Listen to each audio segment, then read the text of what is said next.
it kā būvējam, bet varbūt nezinām vēl priekš kam, bet būvējam tāpēc, ka ir izdevīgi. Ko darīt tam, kurš grib pirkt?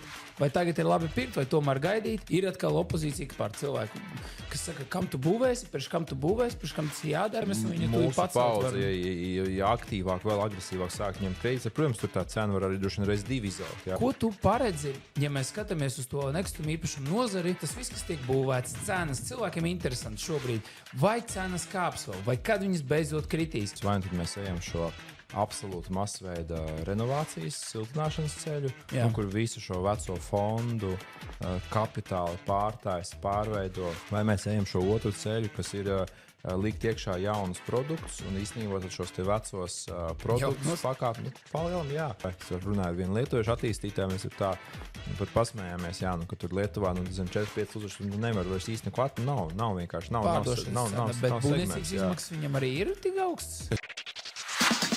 Tribus.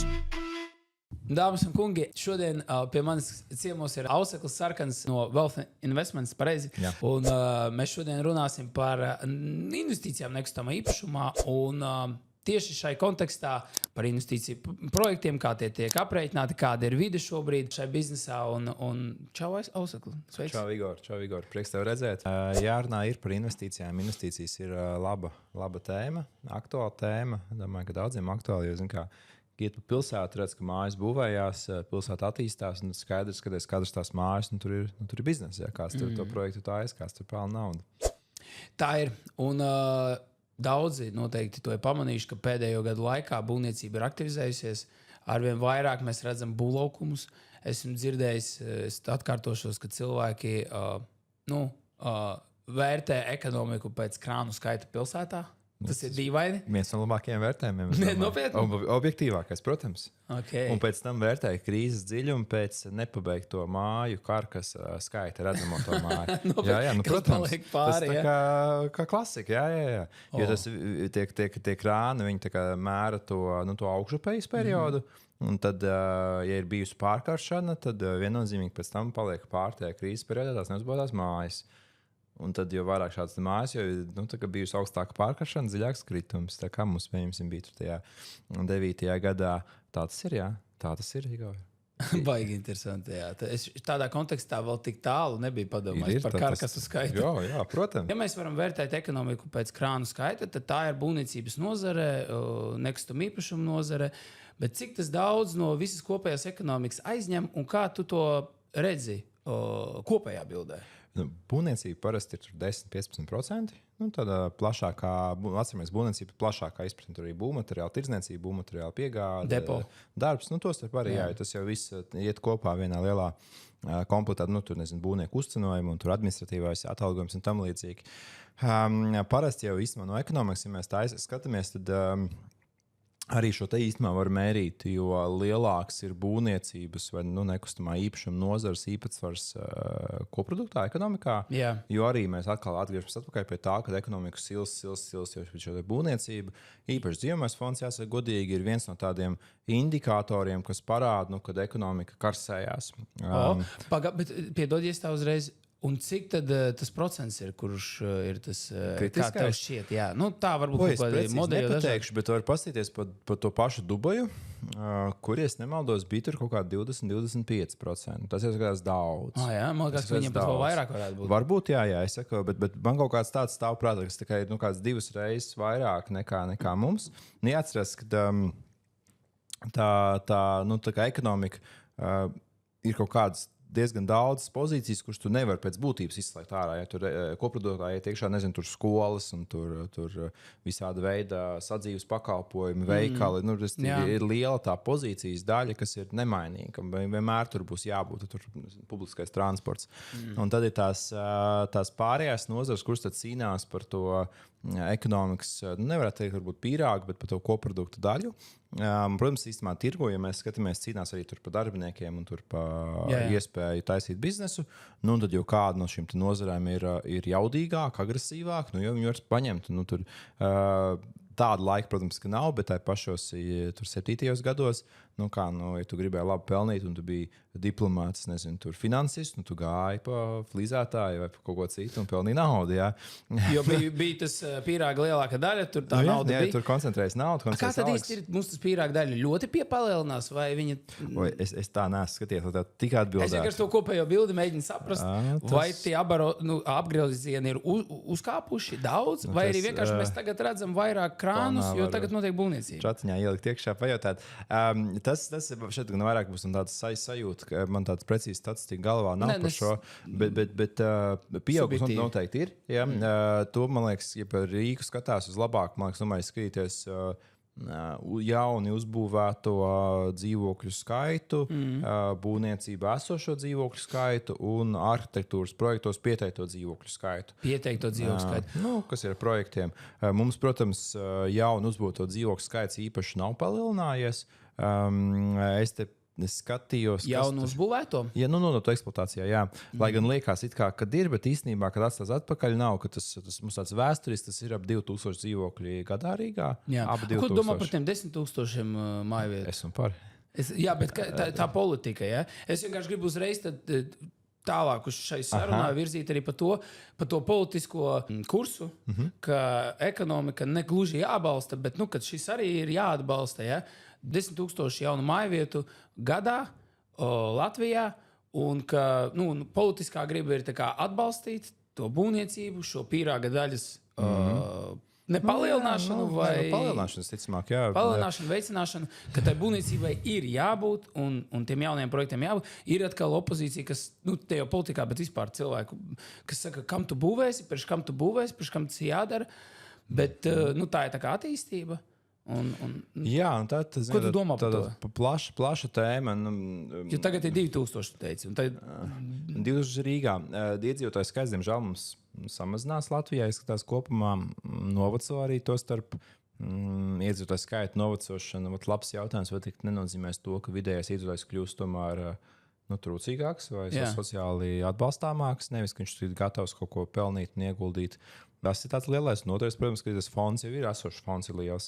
Un tad tās izvēles jau, es domāju, galvenās jau ir divas. Vai tad mēs ejam šo absolūtu masveida renovācijas, siltināšanas ceļu, kur visu šo veco fondu kapitāli pārveido. Vai mēs ejam šo otru ceļu, kas ir likt iekšā jaunus produktus un īstenībā šos te vecos produktus pakāpeniski viņi ar katru gadu, ne jau lielā skaitā, bet tiek izņemt no tirgus. Jā, tur dažādiem mehānismiem, vai viņi juridiskā statusā mainās, vai viņi vienkārši stāv tukši, līdz zinām brīdī viņi paši tās mājas sabojājās. Kur tur ir tāda viena absolūta patiesība, kur ceļ iet, es domāju, ka tur nav tur ir jāstāsta detalizētāk vai niansētāk. Un visticamāk, pareizi atbilde jau būs tāda, ka noteikti ir apjoms, kas ir jābūvē, un ir apjoms, kas ir jārenovē. Jo ir pieprasījums, pareizi, jo cilvēki ir maksātspējīga daļa sabiedrības, kuriem ir vēlme pēc jauna mājokļa. Visi grib dzīvot kā Lietuvā. Visi grib dzīvot kā Lietuvā, tas ir vairāk kā skaidrs. Skatu skarbi, bet arī tu un es? Nē, man patīk Latvijā. Es vienkārši par to, ka es tiešām, tā ir. Cilvēki aizbrauc uz Lietuvu un sūkstās, kāpēc pie mums nekas nenotiek. Un tad atkal notiek, tad atkal priekš kam tas vajadzīgs un kāpēc kredītā. Bet Lietuvā tas viss ir kredītā. Protams, atslēgas vārds tur ir, tie ir aizņēmumi, tie ir kredīti, vienalga, vai tas ir valsts līmeņa, pašvaldības līmeņa, altuma līmeņa vai šo te mājas īpašnieku līmeņa. Atbalstāms ap citu pamainījās likuma norma, kā mājas biedrība, iedzīvotāju biedrība var būt kā struktūra, kas ņem kredītu, kas noteikti daudziem var patikt un palikt vieglāk, jo, var renovēt tādā veidā. Jā, kad lielai daļai jau tiem iedzīvotājiem jau ir kredīti uz saviem dzīvokļiem, un tad tur ņemt kaut kādu vēl vienu kredītu, kaut kā liekas, tā kā nesaprotami, bet tad ir šī atsevišķā juridiskā struktūra biedrība, kas ņem to kredītu, kas neskaitās tavā kā privātās biedrība bilancē. Pret naudas plūsmu vai pret to? Pret nākotnes tiem komunāliem ieņēmumiem. Jā, skaidrs, ka tur ir uzkrājums, un pēc tam viņu rēķinā liek iekšā to remontu. Bet atpakaļ pie tās tēmas par tiem 10,000. Redz, ja matemātiski skatās, tas arī īstenībā... Tas ir daudz, ne? Ir daudz un ir un nav. Daudz liekas no tā skaita, ka 10,000 pret varbūt to kopskaitu. Bet, palielinājums būtisks. Jā, bet kas ir interesanti, kad apstāsta to pašu Lietuvu Viļņu, piemēram. Viļņā būvē katru gadu 4-5 tūkstoši Viļņā. Tikai Cik Viļņā. gadus sen jau? Daudz, Ilgi jau, 10-15 gadus. 4-5. Mums visu laiku gadā cik būvē? Mums būvē 2. Tad Rīgā mums ir, pieņemsim, ka 10 gadus tas tā pieņemsim. Ja? Man liekas, ka ir bišķi jau ilgāk. 10 gados Rīgā ir uzbūvēta, tur nav pat 20, mazāk mums ir uzbūvēta. Viņiem ir uzbūvēta, piemēram, 40. Mums 10 gados ir 20,000 dzīvokļu deficīts Rīgā tikai. 20, varbūt pat 25. Deficīts salīdzinot ar Lietuvu. Salīdzinot ar Viļņu. Iedzīvotājs skaits tur bija? Iedzīvotājs skaits, man liekas, viņiem ir ap 500, 550. Viņiem vēl mazāks. Viņš ir ļoti tuvu. Viņi tur bija likuši kaut kādas publikācijas. Jā, viņiem pieaug, ka viņi ir noķēruši Rīgu. Mums pamazām krīt. Bet visi aizbrauc Mārpu un Ādažiem. Jā, un viņi paņēmuši klāt pie pilsētas kaut kādas piepilsētas daļas. Tur viņi pamainījuši pilsētas robežu bija, kas to pilsētu paceļ, bet mārketinga ziņā, protams, un tādā ziņā, atpazīstības ziņā, tas tā ir. Mums, piemēram, tie paši tuvā Mārupa, tā ir gandrīz Rīga. Es domāju, ka to vajadzētu skaitīt kopā. Jā. Es nerunāju par iedzējuto ienākumu nodokli uzreiz. Integrēt. Bet vienkārši vismaz skatīt uz lietām tādas, kādas mums ir. Tam es piekrītu. Lūk, un tad tur veidojās viens šis deficīts. Tad, protams, lai to deficītu mazinātu, ja pieņemsim, ka šie Viļņas 4-5 tūkstoši Rīgā ir tā kā tiešā veidā piemērojami, tur nepārreikinot iedzīvotāju skaitu, tad jau sanāk diezgan, mums ir jābūt 4-5 tūkstoši gadā, lai būtu līmenī.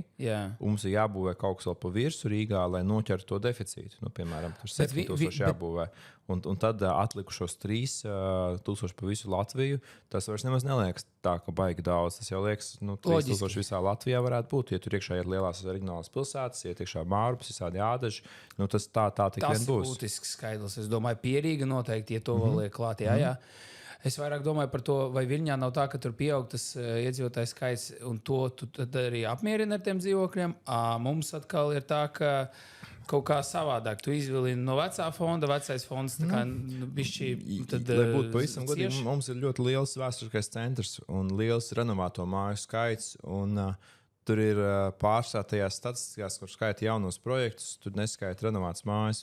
Un daļa no mājām tiek renovētas tādā līmenī, kur tomēr tas ir jaunais projekts beigās, kur viņš ir pielīdzināms. Ir gan tā, gan arī otrādāk. Un ir tur visādas mazās renovācijas, kuras, protams, nevarētu tā saskaitīt. Un tas, protams, tas segments daļu no šī pircēju absorbē, paņem tajā segmentā iekšā.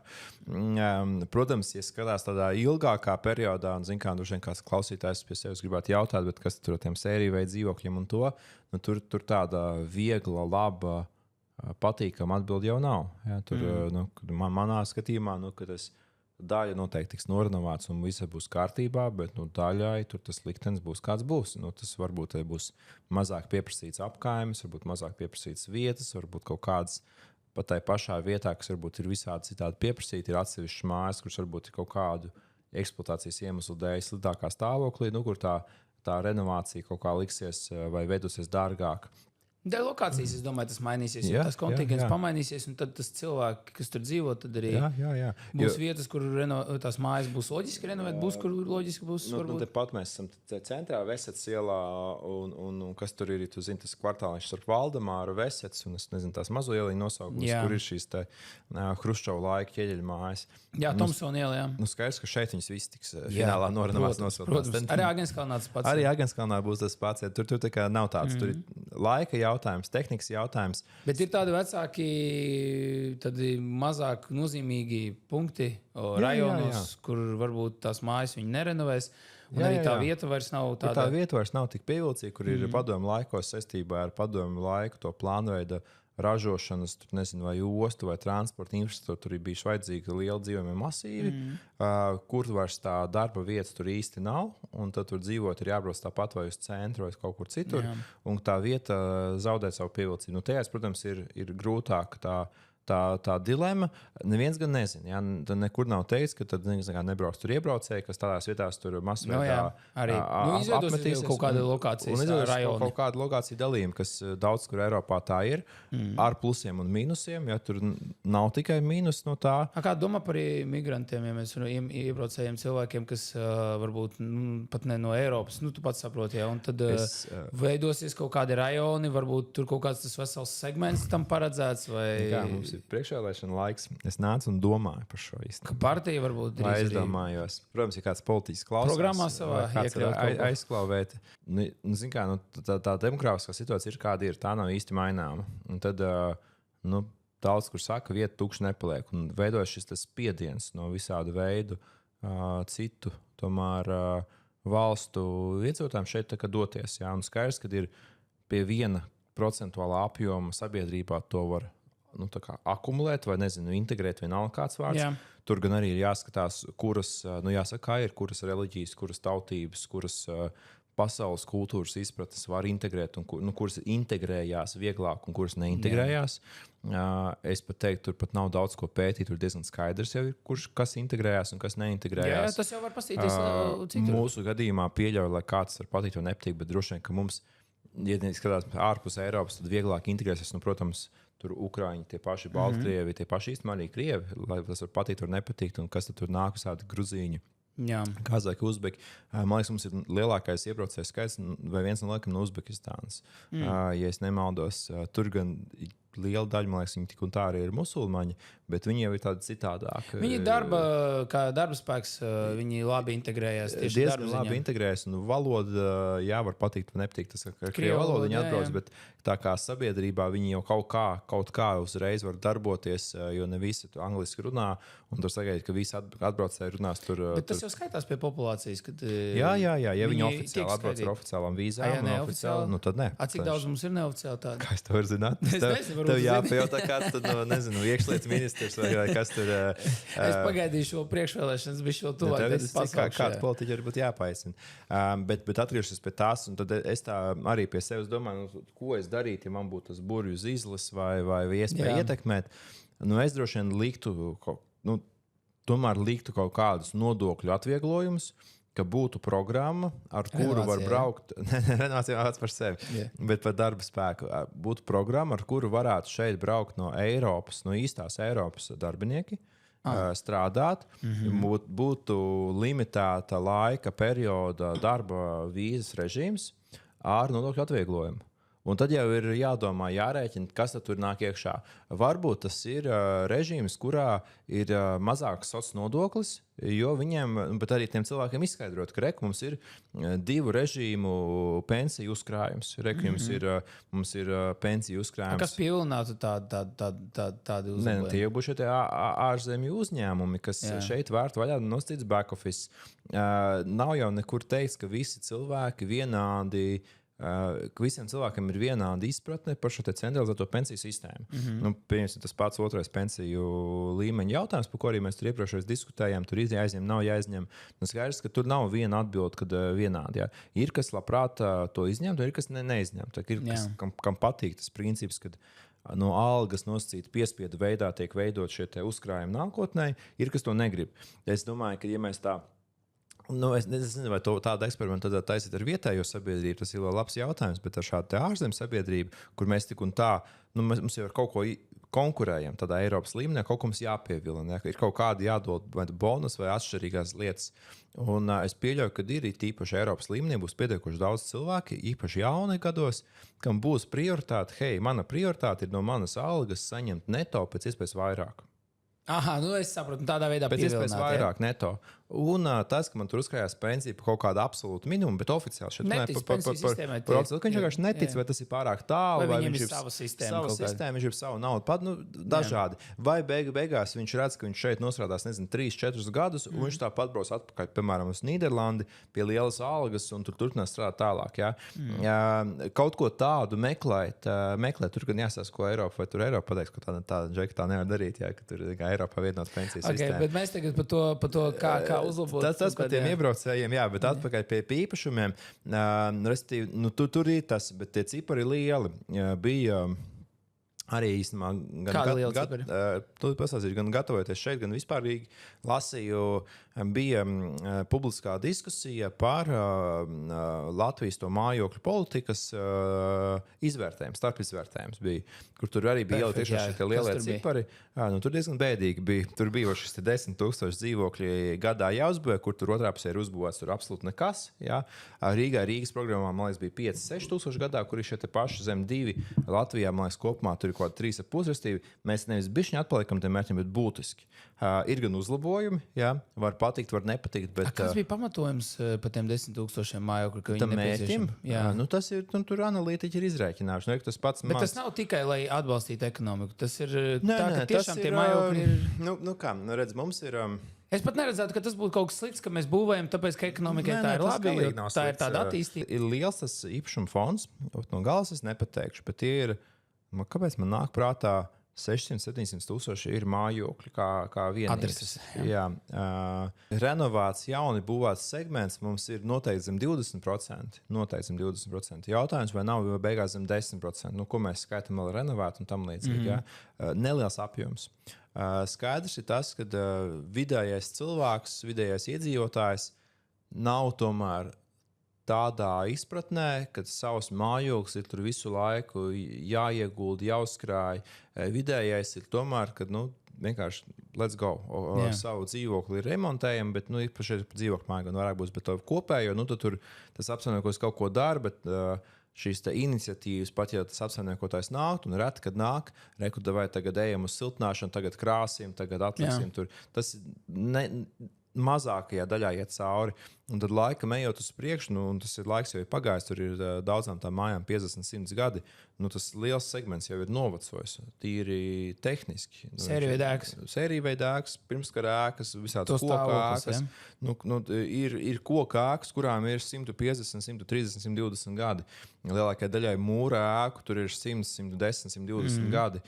Tām pašām tur Staļina laika mājām jau ir 70 gadi. Tad šis mērķis ir bijis izējot no šīs problēmas, ka ir tāds vecs fonds. Ja tu tīri matemātiski paņem, ka tev ir liels tas apjoms, cik mēs varam iedot tai mājai mūža ilgumu? 50, 100 gadi. Iedosim kaut kādā 100 gadi. Jā. Tu dabūsi vienkārši vienu apjomu, kas tev katru gadu tīri matemātiski norakstās.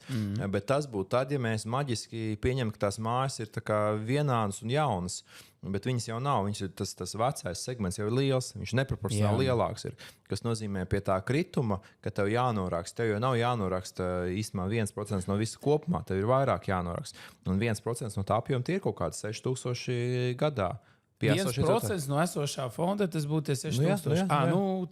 Tagad mēs gatavinamies tam, ka kaut kad jāsāk būs norakstīt. Vienkārši kaut kāda dabīga rotācija. Bet paskatāmies uz to, ka būtu mērķis, vai ne mērķis, bet pieņēmums, ka tur 50 gados mājoklis vai nolietojas tā, ka viņš ir kapitāli jāremontē, vai viņš jābūvē no jauna. Un būsim godīgi, kaut kas tāds arī noteikti, ka būs. Piemēram, 50 gadu periodā. Tad mums ir katru gadu 2% no mājokļiem vai kapitāli jārenovē, vai jābūvē no jauna. Un tie 2% ir 11,000. Tas jau nav tā, ka tur ir, zin kā. Es tev saprotu. Un pat ja populācija tur vai cilvēki iedzīvotājs kritās, tad tu taisi to korekciju, bet viņa tādā pamatvērtībā jau neizmainās. Jā, tad nevis 14, bet ir 12,000, jo 2,000 izkoriģē to populācijas kritumu. Tas tā varētu būt. Jā, tas tā varētu būt. Bet tad sanāk, ka tas, labi, es tagad par segmentiem domāju uzreiz, un tad ir tas vājais segments, kurš ir tas 1%, varbūt tas pats zemākais vai kā, tad tas ir ļoti augsta riska. Jā, risks ir augsts. Skatījos arī, man tā sakrīt tā, ka no Eiropas ienāca pieprasījums no tāda institucionālāka investora, ka varētu kaut kādu īpašumā šeit ieguldīt fondveidīgas struktūras. Un tad mēs tur vārds pa vārdiem, atsūtiet tos kritērijus, kāds jūs tur meklējat, atsūtiet tādu vairāk lapu dokumentu. Un tajā dokumentā gan skaidri ir ierakstīts iekšā punkts, ka drīkstam ieguldīt tikai objektos, kas atbilst Eiropas Savienības taksonomijai par energoefektivitāti. Kas nozīmē, viss, kas nav atbilstoši, viennozīmīgi atkrīt. Tur principā sanāca, ka tikai jaunās mājas, vai tad tās mājas, kas ir nevis vienkārši tikai renovāts, vai nevis pat renovāts un siltnāts, bet renovāts, siltnāts, kur ir atrasināta visādi ir ventilācija, komunikācija, citi jautājumi. Tā, ka principā ir AA+, nāk ārā. Un tādu objektu mums, protams, nav nemaz tik daudz. Mums ir diezgan maz tādu objektu. 6 būtu ok. Nē, bet var mēģināt īstenībā kaut ko atrast. Jā, protams. Kaut ko es arī meklēju. Tur gan pārstāvu uz jaunu būvniecību. Un tad tā kontekstā es paskatījos tālāk un pameklēju, kas tad Eiropā notiek. Un Eiropā ir pieņems, nemaldos, pagājušajā gadu. Nē, maldos, šogad mājās pavisam nesen ir pieņemts izmaiņas tajā plānā, jo kā pirms tam bija tas zaļais kurs, tad saistībā ar Covid un kāru zaļo kursu iepauzēju. Un tagad, tā kā Covid jau sen ir beidzies, un karš ir droši vien kļūst par daļu no normas, tad zaļais kurs pamazām nāk atpakaļ. Viņš kur nav pazudis, viņš ir atlikts. Viņš tā pulsē kaut kur. Viņš ir fonā pulsē, un viņi ir mainījuši direktīvu Eiropas Savienības, un tad atgādinājums tiem, varbūt, kas klausās, tad direktīva Eiropas Savienībai tad, kad Eiropa nolēma, bet tur jāizstrādā vietējā likumdošanā. Tā kā Eiropa nolēmusi un jāizstrādā.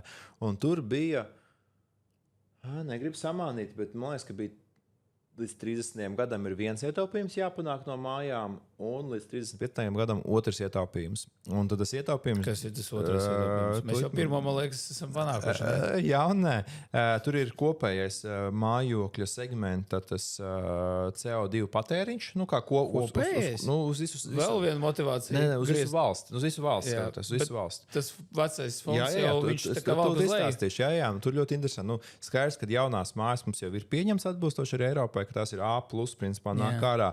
Tur nav neviens jautājums, tur nav problēma. Protams, ka te viņas jābūvē vairāk, lai viņi īpatsvars ir lielāks. Lai uzlabojas pīrāks. Tas bija viens, un otrs, ko es... bet tur baigi, tur nav daudz, ko tur diskutēt. Vienkārši teorētiski jābūvē vairāk. Bet vienmēr tas ir kaut kāds tirgus limits, cik viņas var uzbūvēt, cik tirgus var absorbēt. Jo tagad, matemātika. Ja mēs asistu plauks un ielikt tirgu 100,000 jaunas šādas projekts, tad viņi maksātu 2 metrā vai lētāk. Vispār kausies, mēs varētu palielināt apjomu, lai ir lētāk. Jā. Rakstām uz Eiropas Savienības kaut kāds lūgums, kad lai dara reizē viss. Un tad arī mums atbraukt ārzem visādi Eiropas speciālisti, jo te būtu tik lēts mājoklis, ka vienkārši, tas saucamais American Dream. Paņemt uz masu, jā. Kur teica, ka 70. gadā, kas bija daudz tā sāka Amerikas augstākais punkts no tādas mājokļa pieejamības, ka bija lielas algas un mājokļi bija ļoti lēti. Un ko tu varēji, principā, ar 2-3 gadu algu uzkrāt un nopirkt bez kredīta, ja tu vari algu visu iekrāt no Amerikā. 70. gadi. Viņiem bija liels algas, lēti mājokļi. Nekustam īpašumu tirgus senāk bija neattīstīts. Jā, grūti pat pateikt. Tur arī kreditēšana nebija. Un tad pēc tā... Kreditēšana parasti nebija. Un pēc tam tā aizgāja un tās cenas sāka principā augt eksponenciāli. Un viņiem ir daudz te video, YouTube pilns ir, kur šī jaunā paudze saka, ka tā vecā paudze ir bijusi tur absolūti veiksminieka. Viss, kas tev bija jādara, tev bija strādāt algots darbs, jāapņem kredīts un jānopērk īpašums. Un tu principā... ja negluži pa miljonāru palika beigās, bet tā kā... Latvijā privatizācija tur vispār nekas nebija. Jā, mums bija līdzīgs. Tu pat varēji nestrādāt. Bet atpakaļ pie tā, un ko tajā direktīvā viņi ir pateikuši, ka īpaši spiedīs to apakšgalu kļūt efektīvākā. To, pieņemsim, F klasi kļūt par D vai C klasi.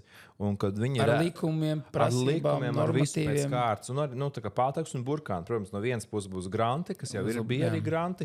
Papildus, jo skaidrs, ka tu nevari vienkārši tur tikai parot tos cilvēkus piespiest renovēties, siltināties.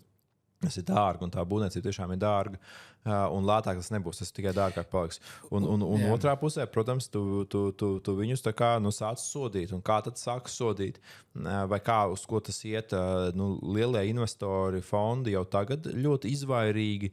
B klasi varbūt vēl paņem pretim energoefektivitāti, bet zem B klasi tur jau principā ir jau tas segments, no kā tu gribi tikt vaļā. Privātais kredīts arī noteikti nebūs tik ļoti pieejams. Un privātais kredīts arī. Līdz pat tam, ka var gaidīties, ka banka nevarēs dot privāto kredītu F klases īpašumam. Vienalga, ka tas ir dzīvoklis tajā mājā vai tas ir pati māja kā tāda, jo bankai kredīta portfelī nedrīkst būt šāda kredīta. Par šo jādomā visu laiku. Un tas ir jāaptur prātā, ka tas liekas, ka tas ir tālu, tur 35. gads, un tie ir 9 gadi, bet 35. gads nav nemaz tik tālu. Nereti mēs arī iegādājamies īpašumus 10 gadiem kā investīciju, nopirkojot savu kredītu, piemēram, izīrējot, bet ja tu to izdari tādā, tur, ko mēs tagad runājam, kur būs izaicinājumi, tāpēc tā laika varētu būt grūti. Un tur gan viņiem ir atsevišķi atruna par vēsturiskajām mājām, jo tur ir grūtāk, bet to es vēl nevarēšu tik labi tev izstāstīt, lai pateiktu, kāds būs tas regulējums, jo skaidrs, ka tur būs atvieglojumi atkal. Tur būs atvieglojums, bet tāpat viņš to neaiztiks. No F klases tur nevarēs tāpat būt. Tāpat tev būs, tu dari to, ko tu vari izdarīt. Ja? Piemēram, tā pēdējā altuma siltināšanas programmā, es domāju, ka tam vēsturām būs līdzīgs. Tur bija uzlikts nevis, ka jāsasniedz, piemēram, C klase, bet kad ir jāiegūst 30% ietaupījums no esošā. Tātad izmaksu metode, izreikina. Jā. Un kas nozīmē, ja tā ir vēsturiskā māja, ir tur, nezinu, F klase, tad 30% uzlaboja droši vien kaut kāda D klase. Jā. Un tā kā, viss ir kārtībā, jo tu esi cik varēji, tik tu izdarīji. Un tad viņi pieņēmuši, ka kaut kāds tas 30%, es pieļauju, ka tas, ko tu vari sasniegt, arī īstenībā fasādi nesiltinot. Tur logi, komunikācijas, iespējams, no iekšpuses nosilot bēdiņas, nosilot pagrabu, respektīvi, to, ko tu vari izdarīt ar samērīgu to apjomu ieguldījumu. Tas ir ļoti labi. Mēs īstenībā nokavrojam tādu politisko kaut kādu tādu, kur mūs motivē virzīties. Ja? Tas viss tas kurs, kāds viņš ir par to būvniecību. Gribēju mazliet vairāk tagad parunāt. Kā tu redzi būvniecības izmaksas šobrīd? Viņas aug. Tas, man liekas, zina visi. Tas nav nekas tāds jauns un tās renovācijas mājām tā skaitā, bet arī būvniecība, privātmāju būvniecība. Ja? Cilvēki, es taisīju video nesen, cik maksā uzbūvēt privātmāju. Ja? Kā tu redzi, būvniecības izmaksas nākotnē arī vēl augs? Jā. Un tāpēc šobrīd attīstītāji, jo es gribu arī par attīstītājiem parunāt, bet pēc tam, vispirms par būvniecību, tās izmaksas, viņas šobrīd ir izdevīgas? Viņas ir augušas, bet viņas ir izdevīgas, tāpēc visi būvē.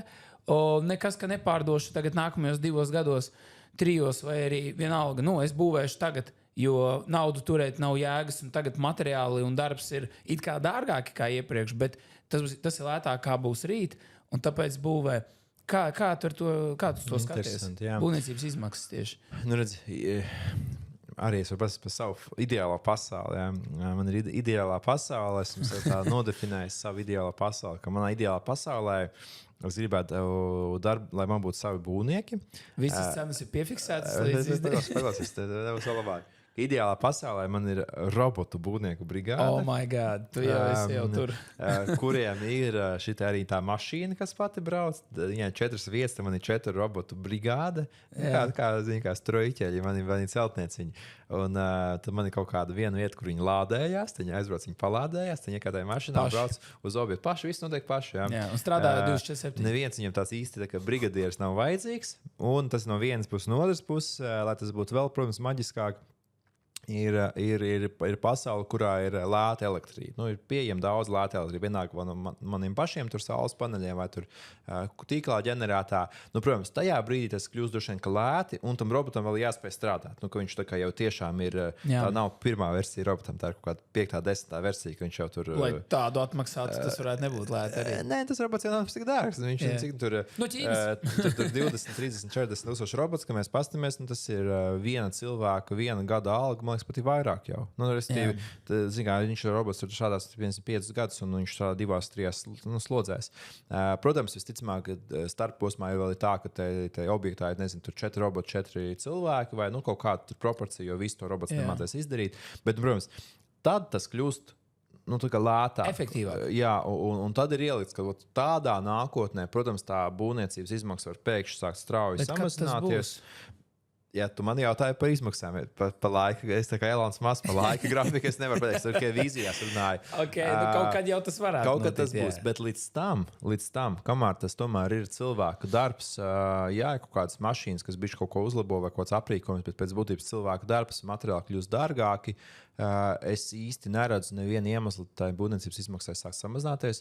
Es pat laikam neredzu nevienu iemeslu viņai palikt stagnējušai uz vietas. Viņai visu laiku jākāpj. Tas visu laiku ir kāpošs, un līdz ar to, ja nezinu, tur ģimene domā par privātmāju, tad privātmāju uzbūvēt šodien ir visticamāk ir lētākais brīdis tuvāko 20 gadu laikā. Ja neiestāsies vienkārši kaut kāda milzīga pēkšņa krīze strauji, ka tur visi būvnieki bez darba. Tad jau tu nevarēsi uzbūvēt vispār. Bet tad droši vien, ka ko tu dari tādu, ko citi nedara. Jā, bet ārpus tā, protams, un savādāk, un tad ir tā spēle, kad, arī tas pats, ko jau mēs tevi, tu jau sāki par tiem attīstiem jautāt, tā mazā matemātika, ko es te saliku, nezinu, tur Rīgā tur mierīgi varētu uzbūvēt 20,000 dzīvokļu tirgu, un to tirgus, visticamāk, pa saprātīgām cenām varēs sagremot tur pāris gadu laikā, ka tas tiešām tāds deficīts nosacīts ir labiem, kvalitīviem produktiem. To jau daudz šie spēlētāji saprot. Ne jau vēl mums te ir. Bet tā būvniecības izmaksa ir tas vissāpīgākais, kā dabūt. Lietuvieši, igauni vietējā, viņi jau tā kā, visi jau to saprot, ka tas tirgus ir labs, viņš ir labāks nekā Viļņā, nekā Tallinā. Te ir tā iespēja, un sabiedrība ļoti maz kredīts ir paņēmusi. Tas ir, man liekas, atslēgas, mums tā nav. Ir, protams. Jo tā ir nauda, kur ir uz zemes, un viņu tu pats paudze, ja aktīvāk, vēl agresīvāk sāk ņemt kredītus, protams, tur tā cena var arī droši vien reiz 2 izaugt. Jā. Es tur runāju ar vienu lietuviešu attīstītāju, mēs ir tā pat pasmējāmies, ka tur Lietuvā 4-5 tūkstoši nevar vairs īsti neko nav vienkārši. Nav bet būvniecības izmaksas viņam arī ir tik augstas? Es domāju, viņam tāds pašs kā mums būs. Bišķi tur būtu dārgāks. Viņiem ir lētākas, tādas pašas būvniecības izmaksas, bet dzīvokļi maksā dārgāk. Jā. Tu jau tur biznesa labāks, ne? Nezinu, nemāku atbildēt. Es nezinu, kur tā nauda paliek, varbūt viņiem ir, nezinu. Dārgi procenti. Kaut kas, bet nesaka, ka tur būtu, protams, viņi nedaudz augstāk, viņam algas nedaudz varētu būt cilvēki, un darbs ir diezgan liela pozīcija. 23% dārgāk, mēs tur nerunājam 2 dārgāk, vai 1,5 dārgāk. Bet, protams, kas ir tas izaicinājums? Izaicinājums ir tāds, ka īpaši, ja strādā vienalga, vai tas ir privātmājai vai dzīvokļu mājai, arī droši vien pat komercobjektiem ir strādāt tajā, kas varētu tā tikt nosaukts par ekonomisku segmentu. Un tur tas izaicinājums diezgan liels ir, jo tā pašizmaksa ir augsta.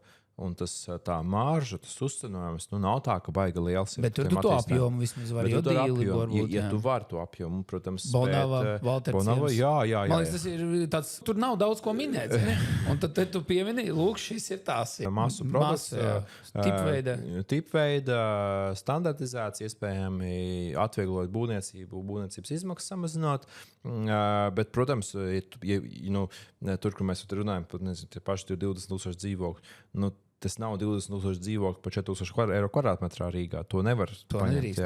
Nevajag to. Jā, protams. Bet klausies, bet jau paskatās apkārt. Jā, paskatās apkārt, jā, protams. Labi, tad, lai nebūtu tik varbūt agresīvi, bet kāds 5,000 var par to cenu pārdot. Jā. Tad jau zin kā, un vienkārši tas, ka, protams, tā jauno projektu tā apjoma, skaidrs, ka lielākā daļa ir vajadzīga sērija veida ekonomika klase. Būsim godīgi, jā. Bonava Jits. Es gan arī teiktu, ne tikai, te ir daudz. Arī Merks citreiz kādā vietā varbūt. Merks ir pieteicis sevi.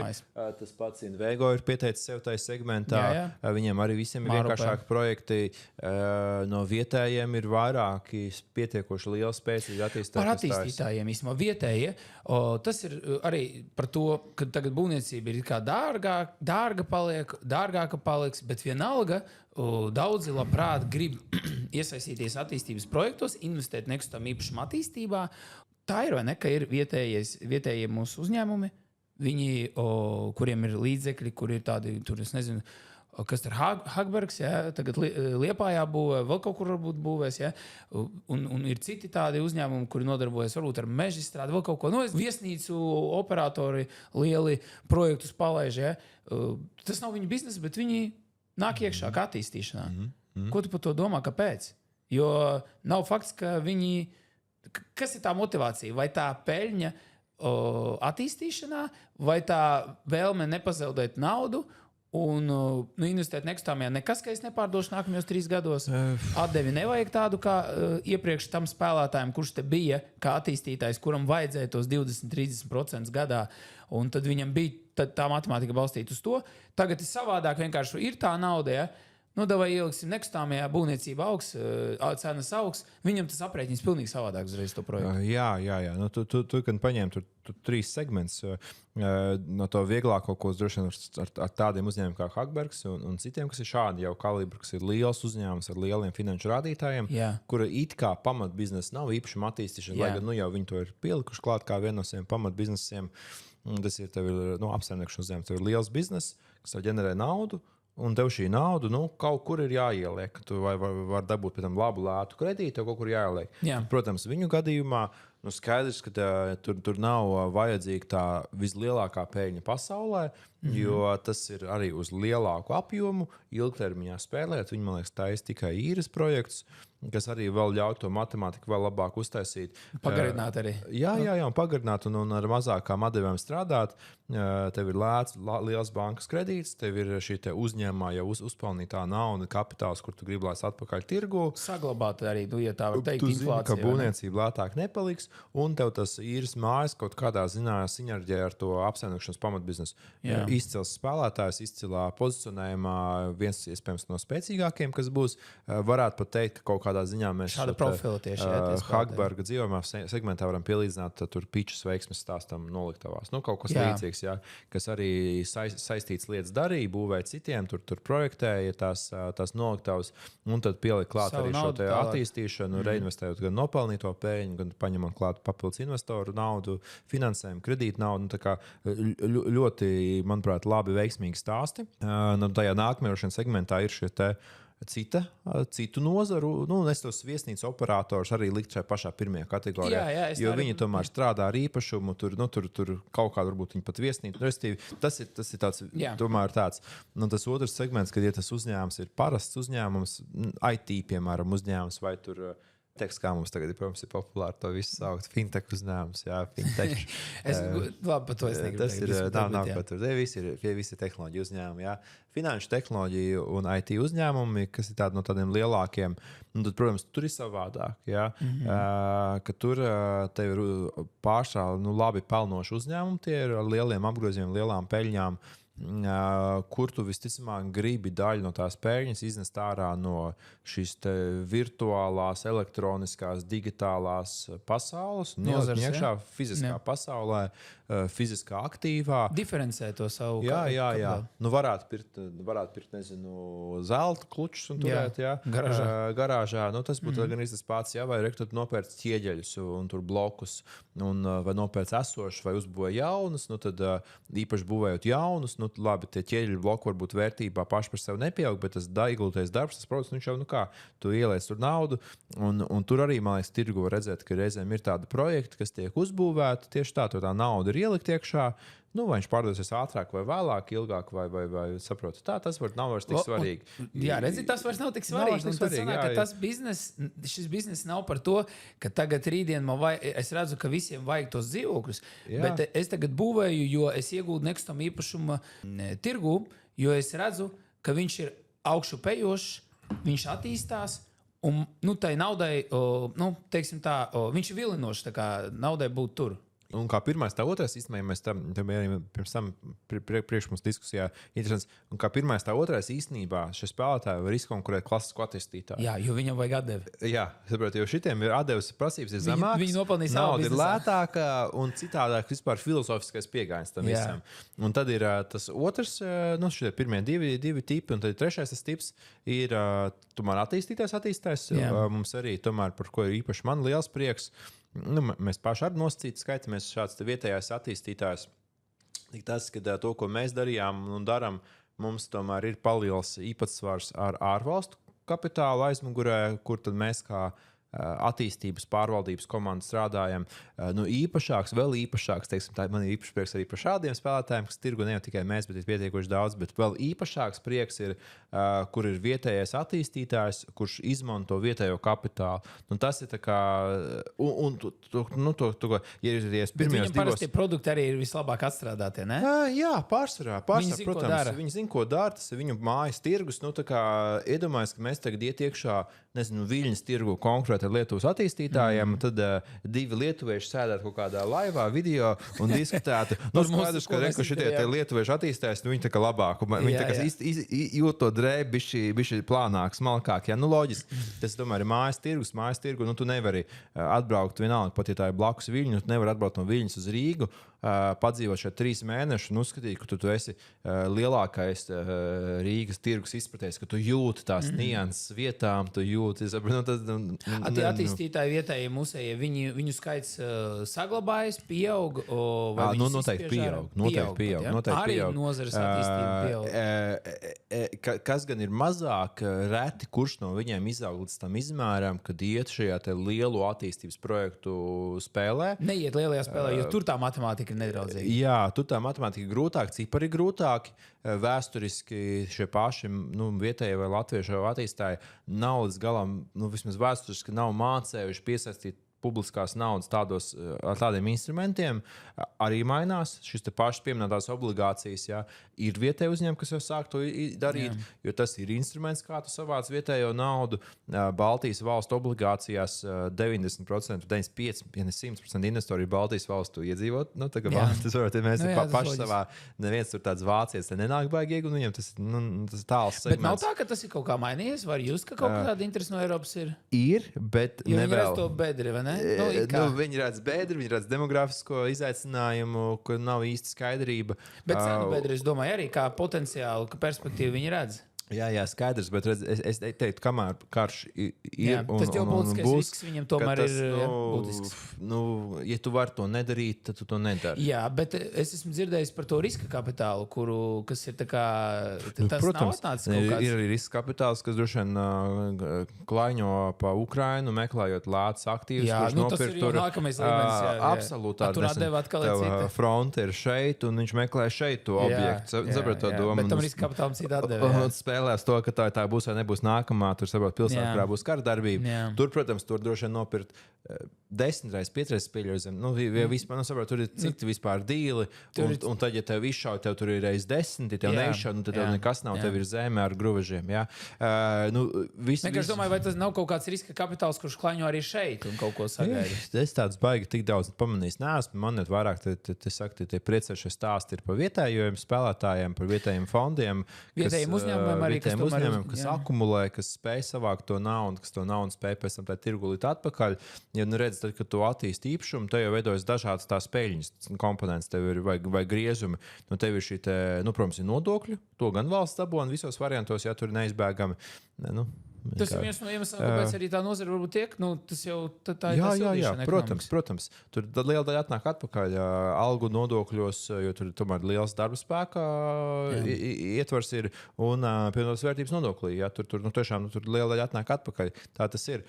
Tad ir nākamais tas slānis, ja viens ir tiešā bonus, tad ir šis attīstības pakalpojumi. Tie gan arī liela daļa šeit ir uz vietas, pat ja tas ir ārvalsts attīstājs pietiekoši daudz tās komandas un tie pakalpojumi tāpat ir šeit vietējie, vērtēji vietējie vērtētāji, tur konsultācijas sniedz vietējie konsultanti, pārdod vietējie aģenti, arhitekti. Tad daudz atnāk atpakaļ. Un tad ir tas nākamais slānis, protams, kas ir tā peļņa. Ja, cik viņa liela vai maza, vai tad viņa paliek šeit tirgu, vai viņa aiziet projām. Vai ne? Attīstītāji ir gatavi. Ienesīgums pārsvarā, jā. Ienesīgums pārsvarā, un es gribētu domāt, ka ar to ir jārēķinās.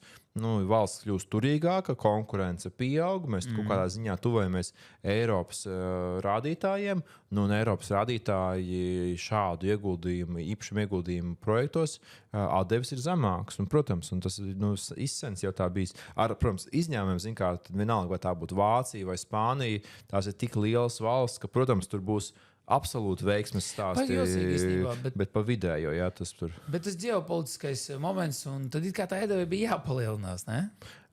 Riski pieaudzis, jā, riski pieaudzis, bet es gribētu teikt, ka, ja nebūtu konkurence pieaugusi, tad iespējams, ka viss būtu tā, kā būtu. Bet ir konkurence pieaugusi. Ir diezgan daudz kapitāls tirgu. To, manuprāt, visvieglāk var redzēt pēc izsolēm. Un, var pazīties tajos izsolēs, kur gan tā pārdošanas cena tiešām arī aug uz augšu, gan tas dalībnieku skaits tajās izsolēs. Un, protams, mēs runājam par tiem, kas ir simpātiski objekti, simpātiskā cenā, kur sakrīt tie visi rādītāji ar tur pareizu zonējumu un tam līdzīgi. Ka tur tiešām var redzēt, ka ties ir, nezinu, tur 10, 20 spēlētāju grupas vai attīstītāju komplekti, no kuriem, ja tas ir esošajām mājām, pārsvarā īstenībā lielākā daļa ir vietējie spēlētāji. Kādai daļai ir ārvalstu kapitāls, kādai daļai ir vietējais kapitāls. Fondu pārvaldītāji vienalga vietēji. Jā, dažādi. Par fondiem, protams, ir arī vietēji fondi. Ir jauni arī. Rīto absolūts, kā saka, tādā ziņā vietējā kapitāla akumulācijas uzlācošiem zvaigznēm veiksmes stāsts. Tur var patikt, var nepatikt, bet tas tā kā tur nenoliedzami fakti. Pirms tam, kas mums bija tas SG kapitāla, tas arī, bet tas tur ar pensiju naudām. Jā, bet ar pensiju naudām pārsvarā strādā. Un Indexo līdzīgi arī ar pensiju naudu. Bet Indexo jau ir visu izdarījuši tagad kaut ko jaunu. Viņi uz komercobjektiem pārgāja. Viņi to dzīvojamā segmentu samazina, pāriet uz komercobjektiem. No SG Kapitāls viņi tur tās pensiju naudas, tos pirmos lādienas lielos uztaisīja, ieguldīja. Neko tādu jaunāku, viņam bija tas meža fonds. Bet no tādiem redzamākiem, protams, tas Merito gan ir mazākus objektus stājas. Jā, tur tas tie pirmie divi lielākus objektus, tev nezinu, Indexo nopirka to Olimpijas tirdzniecības centru. Jā, tas bija 50 vai cik miljonu objekts. Viņi nemāpirka ar Ogrē to tur vai tas? Laikam arī, jā. Tas bija liels dievs Ogrē. Tas bija priekš, jā. Bet tur atdeva, cik es zinu. Tur... Jā. Nu, tur tas jau ir Salaspils Ogrē, no tiem, kas klausās, kur man te jāstāsta, no tiem, kas klausās. Ja Salaspils Ogrē daudz runā, ka tas tieši tas ir tāds pēdējais tuvās pierīgas segments, kurš ir kaut kāds tāds... Olēno. Olēna varbūt arī pat, jā, īstenībā, kurš nav kaut kā to attīstību redzējis. Ja, atklāt sakot, man arī kaut kā liekas, ādaži ir aiz Mārupes, un ādažiem arī ir iespēja tā kā vilkt. Bet ādažiem ir, Mārupai viss ir izcili, tur nav komentāru, ādažiem, es teiktu, ir ļoti labi, un viss, kas tur apkārt ir. Bet, ja tu tikai plāno, man liekas, ka nākamais varētu būt Ķeka un Salaspils. Jā, un Salaspils, es būtu pa Salaspili. Salaspili tagad, protams, ir pieteikti šie jaunie projekti lielie, redzēs, attīstīs, neattīstīs, sabos, neskos, jo, protams, lielie attīstāji tur jau ir sapirkuši zemes. Ilgstoši tas, man liekas, tā pati bonēta, 10, cik gadus viņiem tur tās zemes ir. Un tad meklē un gaida to periodu, kurā tur varēs sākt to būvniecību. Attiecīgi,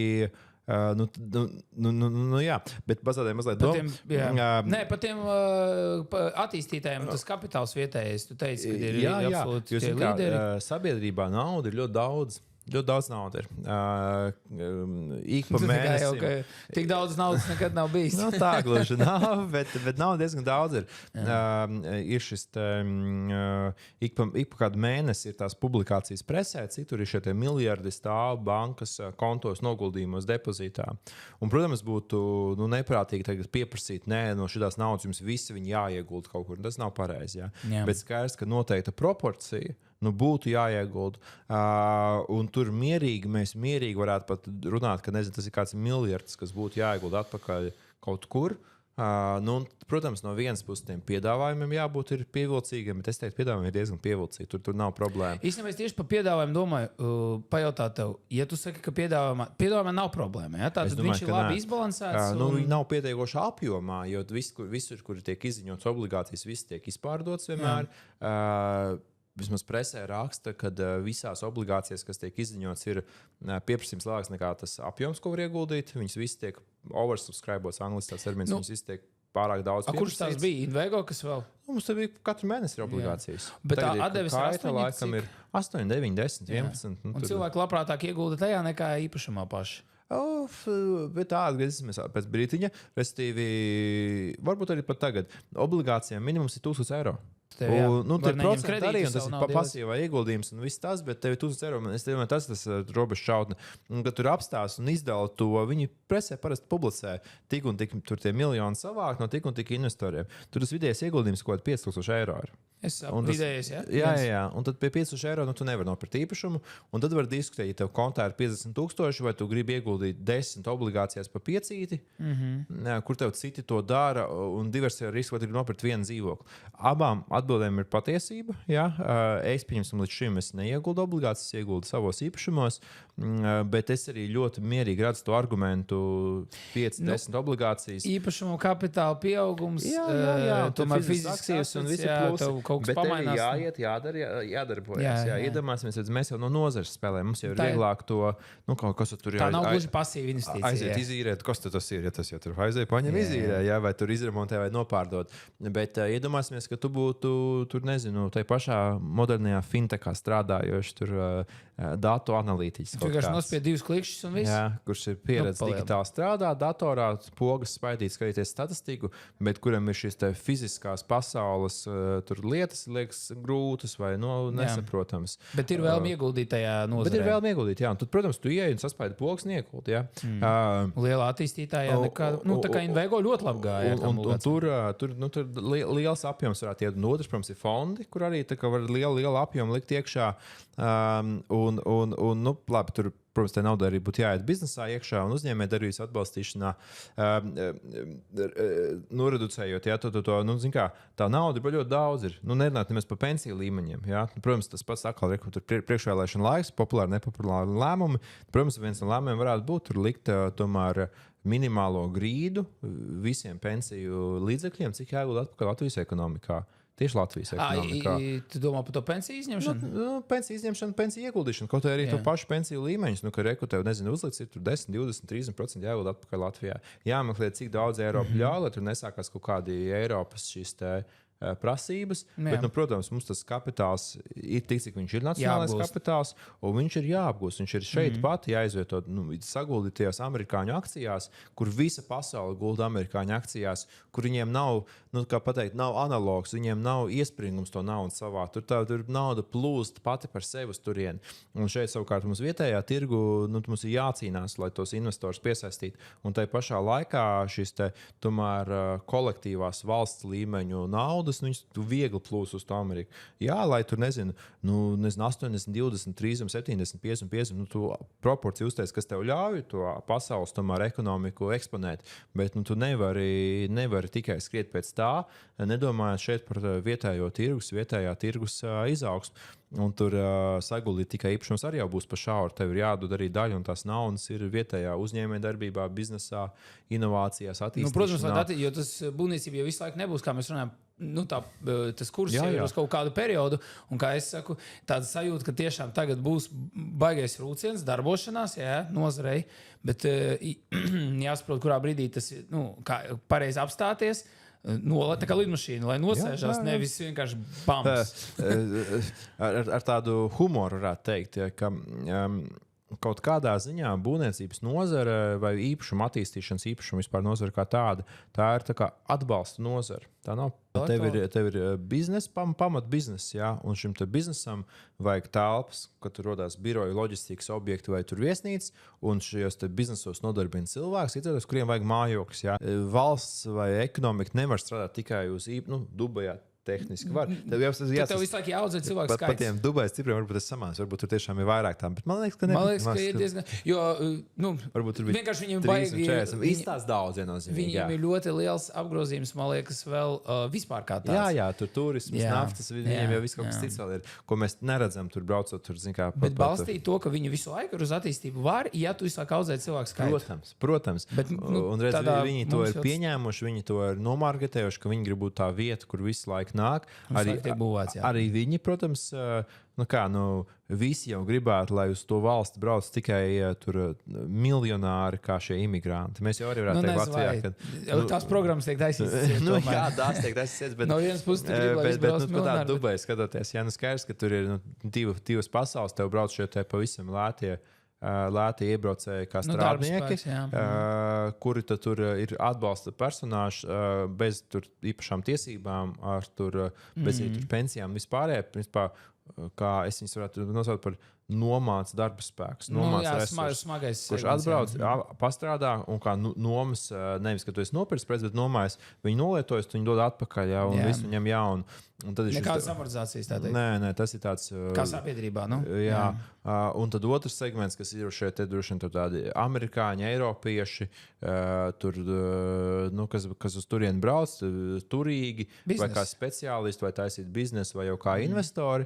Tas ir pilnīgi otra pasaule, kur tur savādāk, kurš droši vien agrāk vai vēlāk, un arī tagad viņi tur visādām tur vīzu programmām un tur rezidents permits mēģina pievilināt, lai viņi tur savādāk izvietojas.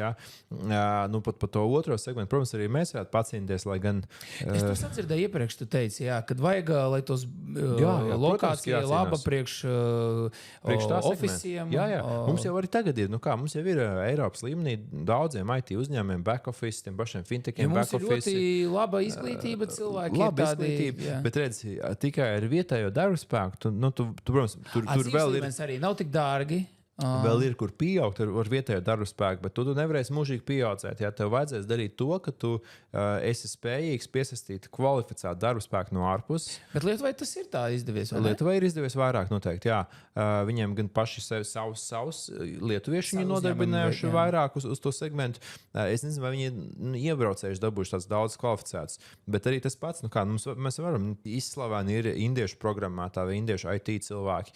Kad reku var būt, ka reku brauc šeit nevis tur 10,000 cilvēku, kas taisa tie paši indieši vai pakistāņi, kas taisīs kebabs un mums izvadās, bet 10,000 programmētāji. 10,000 programmētāji ir vērtīgāk nekā 10,000 kebabu izvadēji. Un es domāju, tas gan, ja var par to būvniecības robotu, tas varbūt būs vēlāk, tad tas kebabu taisītājs, izvedējs, piegādātājs, tāds robots principā jau ir šodien, vai viņš būtu tuvākajā nākotnē. Un ko tad mēs ar šiem cilvēkiem darīsim, kad šie kebabu izvešanas pakalpojums nebūs vairs vajadzīgs, jo viņš būs pakalpojums nebūs nepieciešams. Tad tur nav vieglas atbildes, ko ar viņiem pēc tam darīt. Bet šim 10,000 programmētājiem potenciāli, lai gan arī robots programmēšanu var aizvietot pilnībā. Tas ir tāds, kur tas viss darba spēks virzīsies, tas ir atvērts jautājums, pareizi saka, jā. Bet skaties, bet redzi, mums jau ir maza valsts, mums jau nevajag 5 miljonus, tā kā tur Dubajā iebraucējs. Mums vajag, es nezinu, vienkāršāk varbūt skatīties tam lietām. 50,000, piemēram, jā. Mums jau nav tas tāds, tad 50,000 cilvēkus atrast pa visu, es šeit atgriežos pie tēzes pa Eiropu, atrast Eiropā, kur tur ir 500 miljoni, gan Eiropā nav, es tā apaļošu uz augšu, bet, lai vieglāk matemātika, jā, tad tas ir, kas tas ir? 1% ir tik, tas ir 0,01%, man liekas. Eiropas iedzīvotāji. Jā, kurus dabūt šeit. Tas tad ir viens no 10,000. Es tagad jau aizpildēju. Viens no 10,000. Nē, vienkārši tad tās varētu būt sievietes, jo Eiropā plūst reklāma par to, ka uz vienu vīrieti ir cik tur tāds... Igor, tas, kā mēs sev nopozicionējam, tas jau saprot, tas tiešām... Ne, bet tu dzirdēji par šito marketingu, ka reklamē par to, ka ir nevienlīdzības starp... Tieši bija otrādāk. Jā. Bet tas bija kaut kāds tur... Tas ir vispār valsts līmenī? Nē, tas ir... Tā ir krāpšana vai puskrāpšana, kas legāli, puslegāli tirgo, ka viņi mācēs tev sakārtot papīrus, lai tu varētu braukt uz Latviju kā imigrants.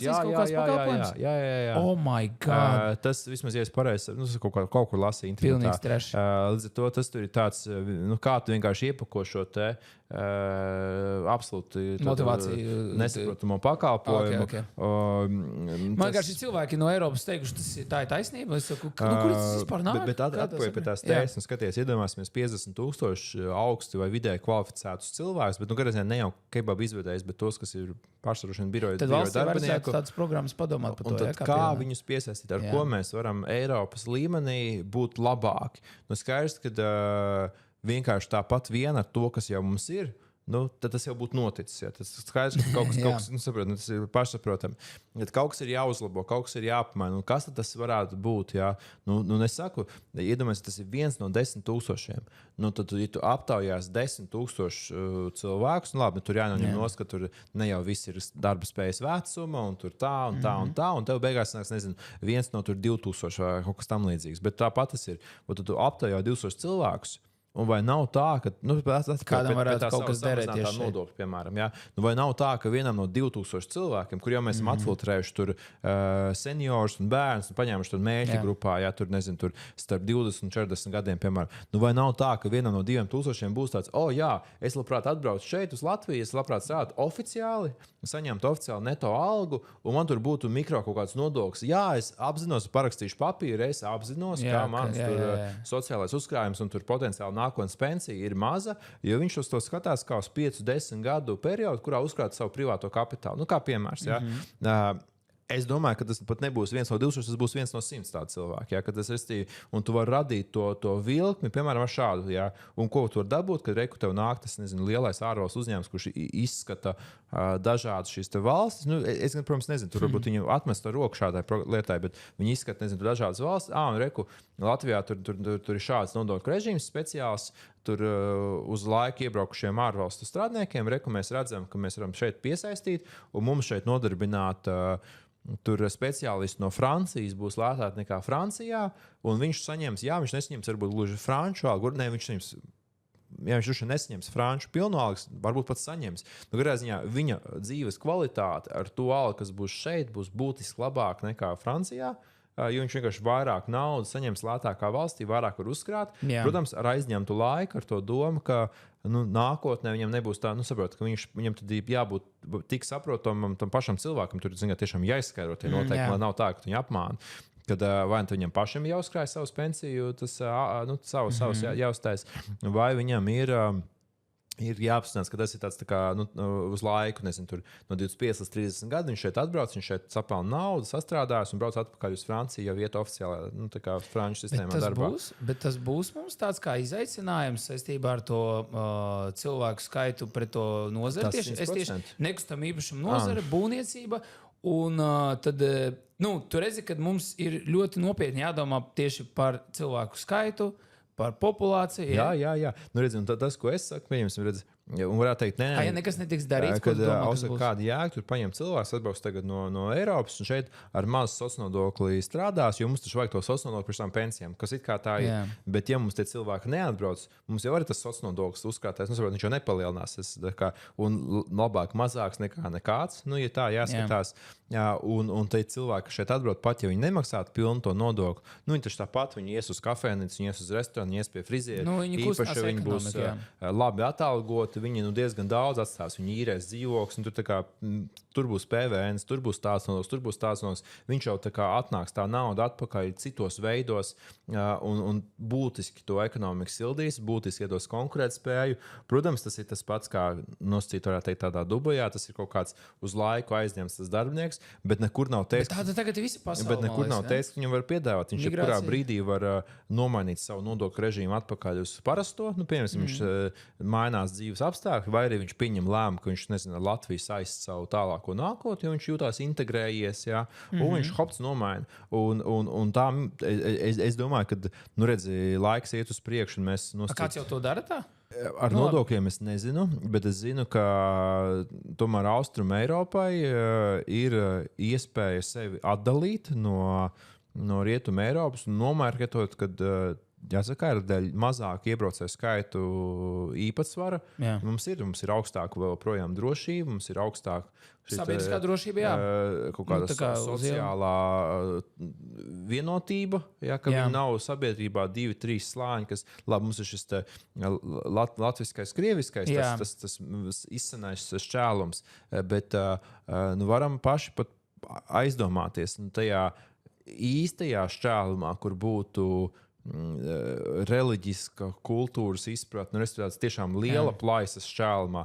Tad skaidrs, ka tur tā kā šī latviskais, krieviskais, viņš bišķi īstenībā kļūst mazāks, jo mēs tomēr esam vienā reliģiskajā grupā, vienā kultūras telpā, diezgan vienā izpratnes laukā. Jā, tur ir dažādas valodas, dažādas pasaules pat varbūt redzējumi, bet tas ir salīdzinoši ar to, tas ir arī tas vienkārši ir fiziski tuvāk, var patikt, var nepatikt, un tur, protams, tu vari to nomarketot arī iespējams pat bez šī nodokļu režīma, vienkārši bez tā, man liekas, ka mēs nevaram izkonkurēt, nezinu, to pašu kaut kādu Poliju, kas jau pateikusi, par šīm eiropiskajām vērtībām, to starp ar lielāku sabiedrisko vienotību, jo paši poļi tur ir lielākais īpatsvars, ar lielāku šo ticības, jo viņi ir ticīgāki, restīvi, kur šito eiropeisko vai kristīgi eiropeisko to stāstu paņems labāk, un kuriem ir ekonomika spēcīgāka, tiem pašiem ir lietošana. Bez kaut kāda papildus tā vēl viena argumenta, es nezinu, vai mēs varam izkonkurēt viņus pat. Būsim godīgi. Mēs izkonkurējam savā starpā par to sabiedrības daļu, kas ir vēsturiskā Eiropas sabiedrība. Es labprāt ieteiktu, ka mums būtu jāiet pēc tā, un atkal tas pats stāsts, paņemot no tiem pašiem, 2000 cilvēkiem, kas būtu šajā potenciālajā migrācijas vispār vecumā, tu vari atrast vienu, kurš būtu gatavs aizbraukt projām, no Francijas vai no Vācijas vai no Beļģijas, kurš sapratu, laikam viens no trakākiem no Zviedrijas, dēļ tā, ka tur vienkārši vairs vairs nav tas. Pirmkārt, matemātika viņam tur neliekās ērti kopā. Otrakārt, viņam tā drošība, sociālā kultūras, visa tā padarīšana. Bet to var izdarīt tikai tad, ja tas mums šeit ir. Ja tas mums šeit arī nav. Tas ir vairāk mazāk, ne? Šodien ir, rīt nav. Mēs esam Bet mēs neesam arī to tā parādījuši un pateikuši jau to, kas ir. Arī. Jā. Galam, un tad, protams, var būt dažādi. Ja reku kāds tūlīt metīsies, droši vien, varbūt pat komentāros teikt, auslīgs tāds, šitāds. Man arī tik interesē, ko cilvēks rakstīs komentāros. Tāds aiztikām kutelīgāks tēmas. Bet tas ir svarīgi. Es redzu, tev tas ir būtiski. Tu tā ļoti vairāk kārtīgi pieskāries tieši pie cilvēku skaita. Un, ja mēs runājam par nozari, viņai tas laikam būtiski. Lielajā nākotnē skatoties, tas ir pašai valsts ekonomikai. Skaidrs, ka iedzīvotāju skaits samazinās, darbspējīgo cilvēku skaits samazinās. Tā problēma ir. Tur var aizvērt acis ciet. Un ko tu domā par to jauno migrācijas likumu? Varbūt ātri varam tam pieskarties, vai tas ir ok, vai to tomēr vajag pārskatīt? Tur ir dažādas lietas salikts vienā katlā. Ja tu zini pats jau labāk, man liekas, mani.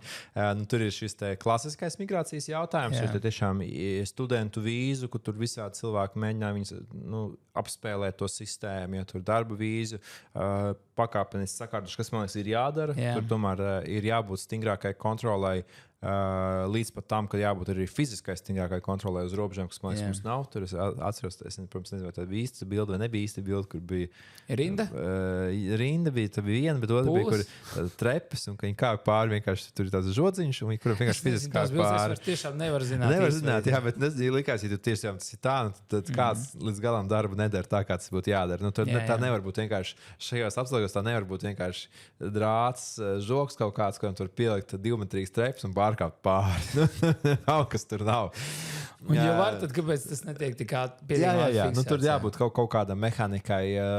Bet, jaunais likums kaut ko mainīs? Tādā ziņā es saprotu, ka to viņš ierobežo, bet, protams, kas tur ir pielikts. Tas, ko tu runāji par šīm programmām, vai kaut ko par kaut kādu? Savukārt šī programma, kas ir potenciālā, tā gan ir šī investīcija programma uz uzturēšanas atļaujām, kur bija ļoti labs video, man liekas, bija... Tev pašam, man liekas, bija arī. Jā. Ar Valēriju. Tur ir ārkārtīgi mazs tas skaits. Pirmkārt, mazs skaits pieauga, bet pateica, ka tas ir drošības jautājums. Jā. Bet tā drošība pilnīgi nemainās, ka tā programma tiek aizvērta. Jo tāpat tu vari nopirkt īpašumu. Tur var aizvērt noteikts valsts. Noteikts valsts jums tāpat ir aizvērts citu likumu. Pirmkārt, drošības likums, kas aizliedz tur Krievijas, man liekas, vai Baltkrievijas arī pilsoņiem vispār nepirkt ko. Vienalga ir vai nav atļaujas. Bet tur aizliedz kaut kāda, nezinu, amerikānim vai tur nezinu, tur kanādietim. Par valstī nelabvēlīgu cilvēku, lai neierastos šeit un nepirkt neko, tad aizvērst to programmu. Bet tāpat viņi varēs ierasties un nopirkt. Jā. Un savukārt iegūt uzturēšanas atļauju iegūt ar fondiem. Forši papildinājums tas par tiem fondiem kā papildus instruments. Tur pēc tam no 150 tūkstošiem samazināt tā tiek latiņa, tiek meklēts kaut kāds šis te ceļojošais investors, kuru piesaistīts 150 tūkstoši ieguldījums tikai. Bet par to īpašumu, es tur tajā programmā neko tādu baigi slikti neredzu. Tur, protams, cilvēkiem jāstrādā, jāvērtē, kas tie ir par cilvēkiem un kādā motivācijā viņi pērk UTT. Kas gan ir jāpaturprātā, tie, kas jau pērk tajās kategorijās, tie pārsvarā tā vai šā ir investori vai tie, kas pērk vīzu, un tie nebūs tie, kas šeit atbrauks un strādās fintechā par programmātāju. Tas vispār nav pat vecajā programmā bijis iekšā. Jā. Tā kā tā ir jauna lieta, par ko tu runā. Ausāk, klausies, man tagad jautājums visu iepriekš dzirdēto saliekot kopā. Ko tu paredzi, ja mēs skatāmies uz to nekustamā īpašuma nozari, uz ekonomiku, bet vairāk uz nekustamā īpašuma nozari tieši? Tas viss, kas tiek būvēts, cenas, cilvēkiem ir interesanti šobrīd. Vai cenas kāps vēl, vai kad viņas beidzot kritīs, vai arī tagad ir labs laiks pirkt vai būvēt, vai ko tu domā, ko tu paredzi uz nākamajiem 3, 4, 5 gadiem? Jā, politika 10,000 mājokļu jaunu katru gadu, bet cilvēku nav, tā tad būs izaicinājumi. Naudu liek iekšā nekustamajā, tāpēc, ka vajag likt un atdeve nekas, ka nav. Tad it kā būvējam, bet varbūt nezinām vēl priekš kam, bet būvējam tāpēc, ka ir izdevīgi. Ko darīt tam, kurš grib pirkt? Vai tagad ir labi pirkt, vai tomēr gaidīt? Ko tu domā? Redz, es domāju, ka tas, kas ir... Tas, kur iet iekšā jauna būvniecība, vai tā ir jauna kapitāla renovēta māja vai jauna būvēta māja, tur ir grūti atrast, ka tur kaut kas kļūst lētāks. Tur ir grūti atrast argumentu, kāpēc tas kļūst lētāks. Tikai tad, ja tiešām maģiski sabūvēs tik daudz ka nebūs kam pārdot, vai otrais scenārijs, ka būs liela krīze, ka tur bankroti būs un tam līdzīgi. Protams, ja būs krīze, tad krīzē var cenas nostaigāt, lai gan iepriekšējā mums bija satricinājuma periods, gan Covid bija, gan pēc tam bija šis karš, bija inflācijas, Eiribor kāpums un jauno projektu cenas. Tur nebija tā, ka samazinās. Viņš vienkārši lēnāk pieauga uz kādu periodu, nekā ātrāk. Ka netiek apmierināts ekspektācijas investoriem? Tāda lielā krīze. Tā globālā.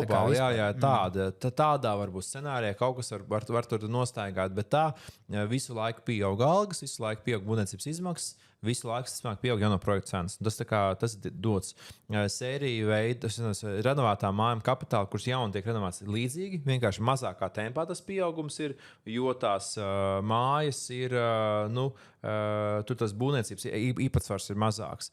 Un tad, kad tu pārēji uz šo nerenovēto segmentu, tur ir grūtāk. Jāskatās vēsturiski, pēc tam nesen pat skatījos, pēdējo 12, ja nemaldos gadu griezumā, sēriju vai dzīvokļiem cenu pieaugums bišķiņ zem 3% gadā. Nesoties uz to, ka ir bijis tā, īstermiņa tāds kāpumiņš, kritumiņš. Covidā vienkārši bija labs lēciens, un tagad viņš tiek pēc tam viņš pagāja uz leju, un pēc tam atkal viņš iet atkal uz augšu. Bet izkliedējot pa garo līniju 13 gadā, jauniem projektiem 7% gadā. Jaunie projekti vienkārši viņu nospiež lejā, teikt, man liekas. Un savukārt, kad tu pasies algas ir 7% gadā. Tad, ja algām ir 7% gadā bijis, un jauniem projektiem 7% gadā, nav tā, ka tur var pateikt, ka viņš ir ārkārtīgi uzkarsēts. Pieejamība nav mainījusies. Pieejamība nav mainījusies. Vienkārši ir labs, straušs pieaugums. Vai tas ir 20-30 gadu griezumā pamatojums tie 7% gadā? Nē, jo algas diez vai varēs augt 7% gadā. Bet kamēr algas aug 7% gadā, viņš saliekās kopā. Jā. Vai tagad kādam tur pirks šo sēriju vai dzīvokli, viņš pieaug tikai 3%, viņš maģiski pieaugs par 7%? Nē, visticamāk, sēriju vai dzīvokļiem tas pieauguma temps šie 3% gadā, tāds vienkārši tas arī ir. Tur visticamāk nekas nebūs straujāk. Ar to vienkārši jāatcerās, ka tas ir segments, kurš pamazām noveco. Tur galvenais nenoķert to māju, kas kaut kādu iemeslu dēļ negribēs renovēties, tad, kad pienāks piespiedu renovācija. Māja lokācija ļoti kritiski svarīgs. Tu nevari vienkārši tā uz papīra skatīties katru māju individuāli, bez mazai. Arvien tālāk ejot, arvien smalkāk jāskatās, jāsaka. Kāda ir mājas biedrība, mājas iekšējie maksājumi vai maksājas, vai tā ir parādus? Tas jau sāks palikt tādās mājās būtiskāks. Jo smagāk tā māja, jo būs grūtāk tā renovācija. Viņa būs tas 1%, kurš kaut kad būs jāgriež no. Jā, varbūt. Gan mēs nezinām, varbūt tās programmas no Eiropas un valsts būs vai tiks vilinošas, vai no sodīšanas puses tik smagi sodošas, ka tur vienkārši nebūs variantu. Un pat 1% izvilks. Un pat 1% arī dabūs to izdarīt, jo vienkārši tur nezinu, atnāks no pašvaldības projektu vadības komanda, pateiks, mēs tagad jūs renovēsim, jums nekas nav jādara, jums jāapraksta šitie 3 dokumenti, ko Eiropa finansē, pašvaldība finansē visu un dzīvot laimīgi. Mēs jau nezinām tādas scenārijas. Un ko tu novēli cilvēkiem, kas tagad skatās mūsu kanālu? Paldies visiem, kas seko un raksta komentārus. Mēs tiešām priecājamies un labprāt atbildam. Bet ko tu novēli šiem cilvēkiem, kas skatās par nekustamo īpašumu, interesēs un kas viņam būtu jāņem vērā varbūt?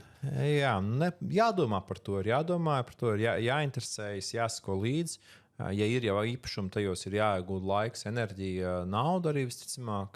Nevajag to īpašumu atstāt novārtā gadiem, gadu desmitiem, tad nekas neuzlabojās.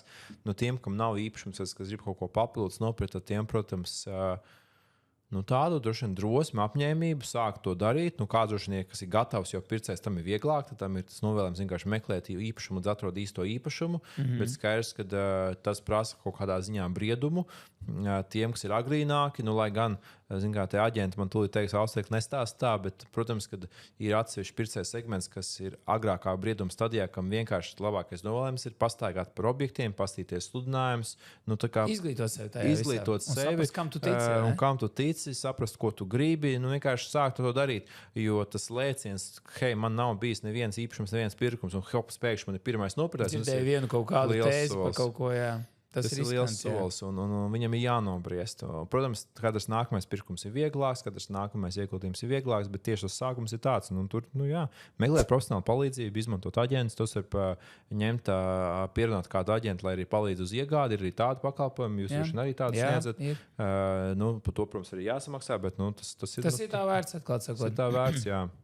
Skaidrs, paldies tev, liels Ausaku. Ļoti interesanti. Ļoti laba tāda bilde tika uzzīmēta, man liekas, un šī bilde ir vienkārši tagad jāpiefiksē.